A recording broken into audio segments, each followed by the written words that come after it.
Okay. Good evening mga ka-CFD, mga kaparian natin at lalong-lalo na kay Brother Wing.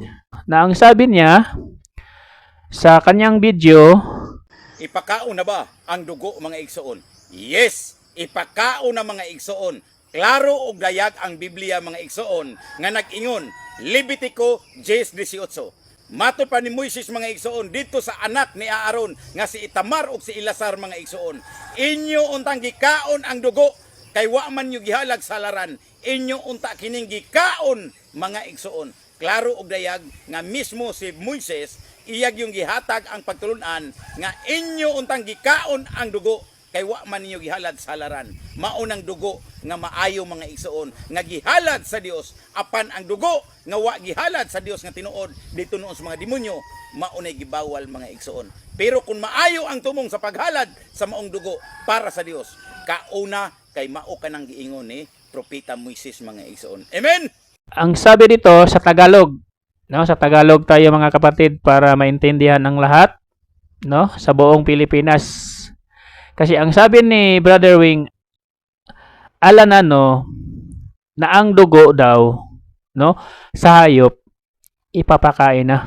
Ang sabi dito sa Leviticus 10 verse 18, sapagkat ang dugo nito ay hindi dinala sa loob ng banal na lugar, kinain sana ninyo iyon doon sa tolda, ayon sa sinasabi ko sa inyo.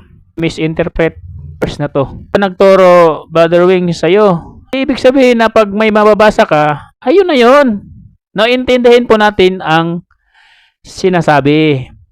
Sa Leviticus 10 versikulo 18.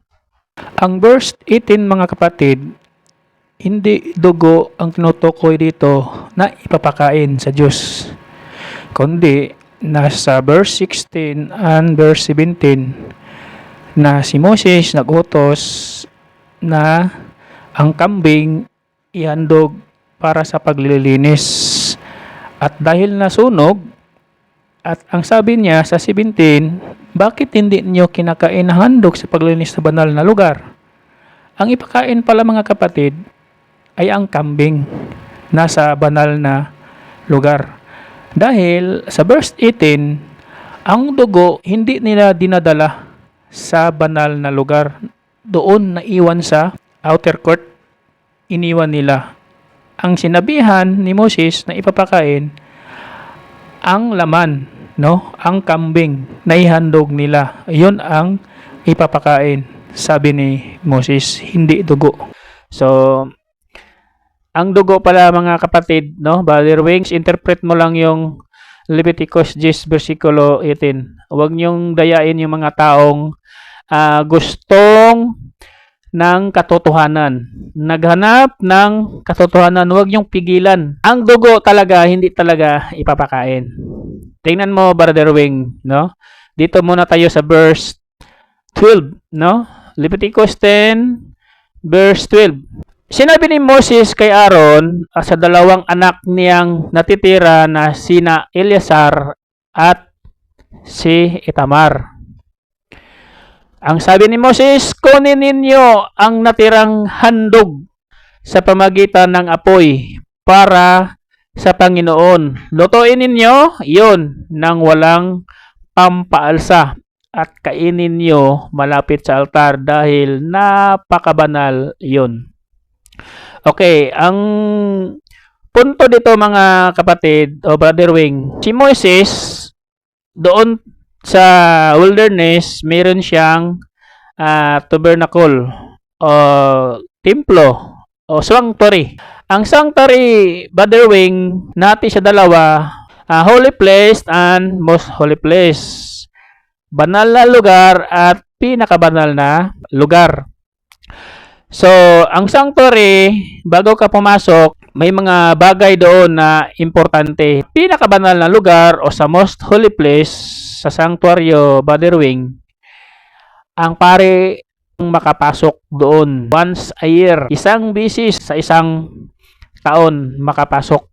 Kung sino mang makapasok doon, hindi pare, mamamatay. Kaya Ang pare lang ang makakapasok doon.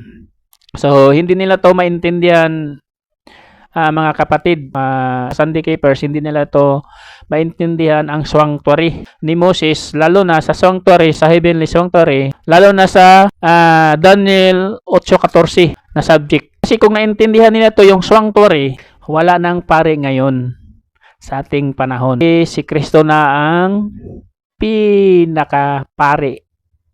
Siya ang nagministeryo doon sa langit. Wala nang pare ngayon. Nang siyasatin ni Moses ang tungkol sa kambing na handog na paglilinis.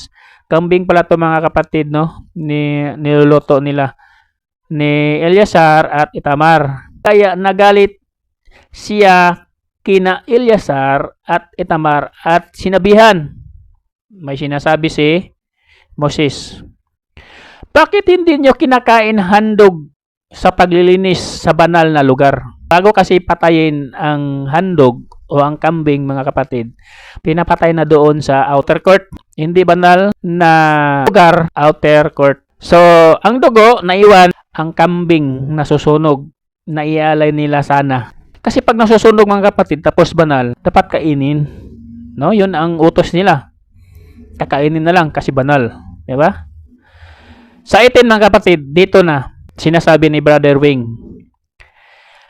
sapagkat ang dugo nito ay hindi dinala sa loob ng banal na lugar. Kinain sana ninyo iyon.